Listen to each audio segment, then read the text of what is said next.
Welcome back, friends. Today welcome back, friends. Today I had to go into Portland to have a bunk bed installed in the new camper for the Sweet Loaf. That was part of the deal that we negotiated when we first bought it. They just finally got us in. So I am standing in my where I grew up as a little kid. This is why I like the Doug firs so much, as I grew up playing in this forest. And so much more developed now than it used to be. It used to be completely wild, but my goodness, what a lot of memories. But I thought I would take the opportunity to give you a quick camper tour. A lot of folks have been asking. I mentioned I would do that in the past. That was kind of the final piece of the puzzle before we head out and become travel vloggers for a couple weeks. So I'll give you a very quick walk around the outside, then we'll go inside and explain to you why we chose it, particular model, and what I like, maybe what I don't like, and we'll just kind of see how it goes. But first off, you've got to see the damage that was caused by this past ice storm last month. I'm parked in the middle of a large parking lot, which is double of what I'm kind of showing you here. Look at this mountain of debris. Now, I don't know if you can get the scale, but that right there is probably 40 feet tall and 200 feet long and, goodness, 100 feet deep, 50 feet deep. Yeah, maybe 50 feet deep of debris of limbs from the forest. Look at that. That is tremendous. I don't know if it was just from this forest or it was from the surrounding area. But my goodness. All right, let's get to the camp. We'll come off the mothership here and go wide. Pretty standard furnace, auxiliary shower. So if you surfing or kiteboarding in the Pacific, you can get the salt off. This is I don't know what that is, storage cubby. Huge propane tanks. I think these can't be locked by law. So everything is large, the big ones, right? So for extended stays. Now these Arctic foxes, these and the Northern Lights are probably among the best as far as truck campers go. These particular are 4-season and built down in Southern Oregon, meaning that you can camp in extreme weather. So all the holding tanks and such are all in the floor, insulated inside. So it is a true 4-season camper.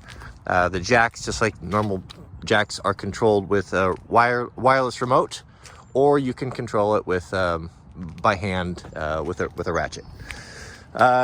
Roof is arched so it won't hold water, super thick. There must be 8 inches of insulation up there. Walkable, air conditioning, and in the back is a 2500 LP Cummins Awning generator that's tied into the propane system. Auxiliary propane here for a gas grill that snaps onto the ladder. And this is kind of interesting. This is the landing. So to deploy this, right there, you fold this down, then you've got a nice handle. So it's actually quite easy to get in without wiping out. There's a Joey tray, which is deep and steel and pulls out, but you have to remove this step right here. So you could put fishing poles and long items in there, which is kind of handy, right? Kind of nice. We got 110 outlets here off the inverter, and I don't know what that is. Full awning at the back too. So the awning is powered from the inside, which I can show you, comes back so you can cook off the back. You can have an outdoor kitchen here, even if it's raining, right? We have storage here. I think I might just have the grill in here. I guess I've got all that all locked up. The gas grill goes in there, and then that is the vent for the refrigerator. And the windows are the new super insulated plastic, so they're lightweight. They're not glass. And that's kind of cool. Gets a lot of weight off. All right, that covers the outside, I think. Let's go inside. Now this has a slide on it, which comes out here to the right. So that's the only thing that really makes them possible if you have 4 people, because just a standard camper is not going to work. Now you can get in there and use the restroom without putting the slide out in an emergency if you had to, right? You could easily get in there, but it's just as easy to do the slide. So that control is right here. So you have 2 switches here. You can run the slide out, and then you can turn on the entry lights. And the lights are on these nice rheostats, which are kind of cool there. so you can dim the color. All right, this is the 990. I think this is the floor plan for with the bathroom in the back, and we chose that because it gave us more living room. There's another one that has a bathroom up here, a dry bath, but it's not as nice because it wasn't as good for us because it took up all this living space, right? So the 990, I believe, has the bathroom in the back. People are very strange. Let's have our privacy here. Turn some lights on. All right, lights here. Lights here. Lights here. Where's that at? Okay, right there. Okay, so we have, these are really nicely built.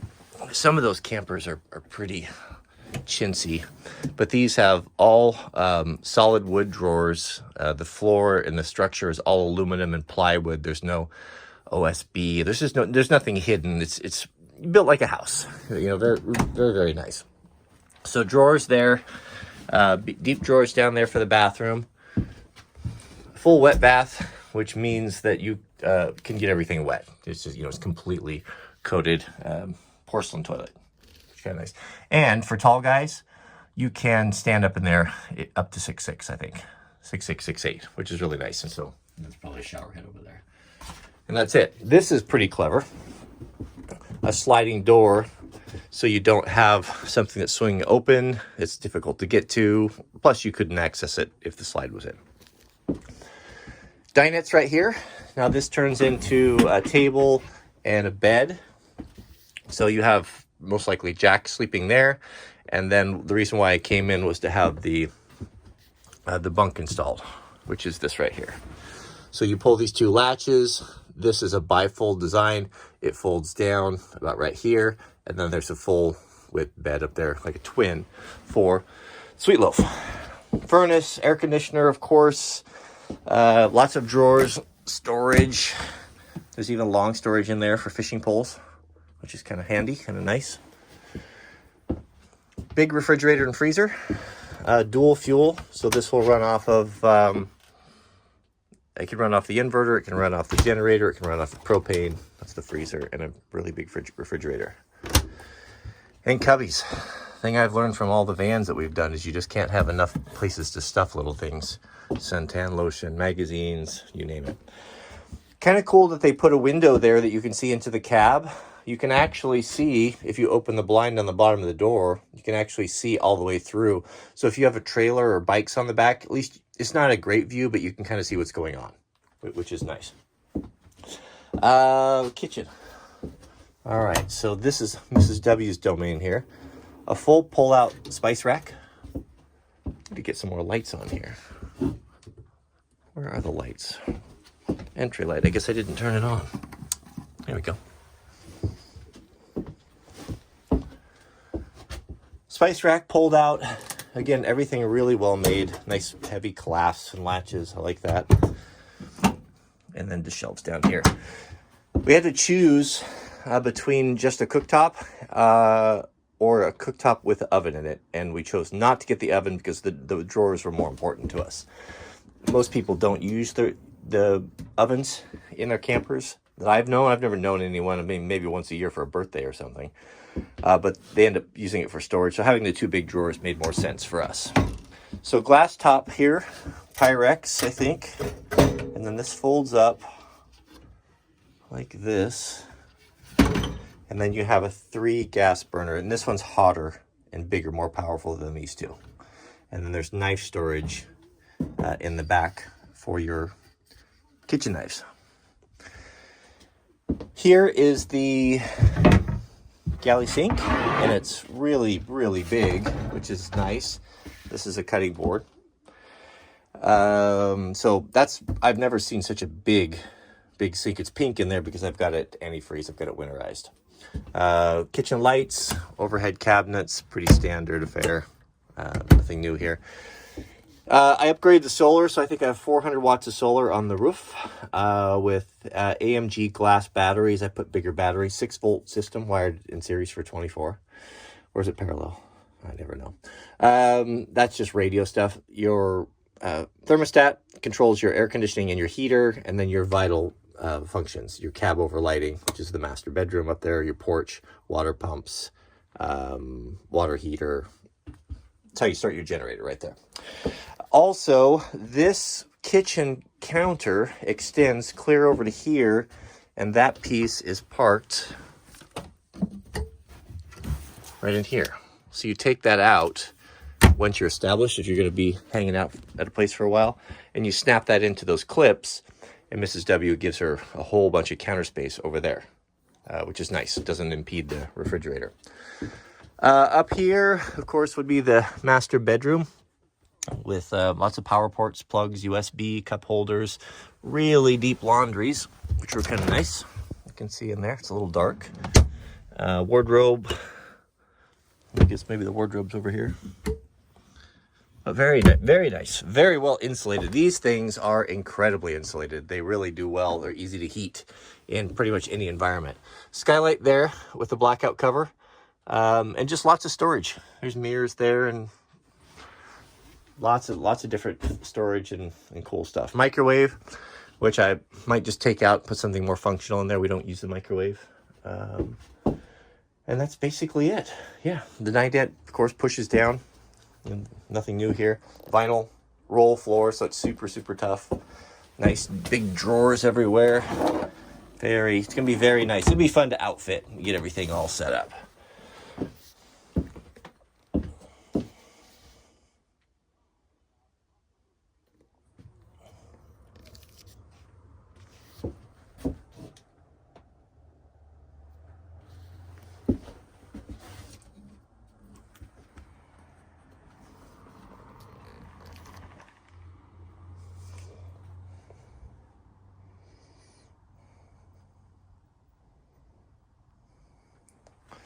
The awning is kind of cool. I'll show that to you there. So that's switched right here. That comes out by itself, and it has some nice LED lighting on it. It's really bright. So at nighttime, if you wanted to hang out on the back side, you'd have some light, and you could have some cover from sun or cover from rain. Having an awning is really important. That's one of the best things I've ever put on my van. Really enjoyed that. And I might add a second one on the side because this one's a little bit small. But check out the lights. See, they're built into the roller. So if we turn those on, awning lights, neat. Looks like some of them are out. Made in China, no doubt. But as far as campers go, it's a pretty good camper. And there it is with the slide out. Yeah, it's actually a pretty big awning when you look at it. I love the landing. The landing's quite nice. I don't find it difficult to step up here. Mrs. W says it's a little bit high, but we could throw a small step down there. Or there's a good chance that when we go somewhere, I mean, Jack and I can have this thing unhooked in 90 seconds and just drive out from underneath of it. And then we could lower it and put that 7 inches. Right, so it's a normal size step. But that's it. Storage here. I added these because my granddad, I remember helping him level his camper when I was a little kid. He had these, they were eagle's wings though. You old guys will probably remember those. They came on the campers. You put one here and one right here. And so when you're leveling, and back then the leveling jacks were all done by hand, that you could get it level just from standing in one corner and not have to put a marble on the countertop. But that is the 2021 Arctic Fox. I think it's the 990.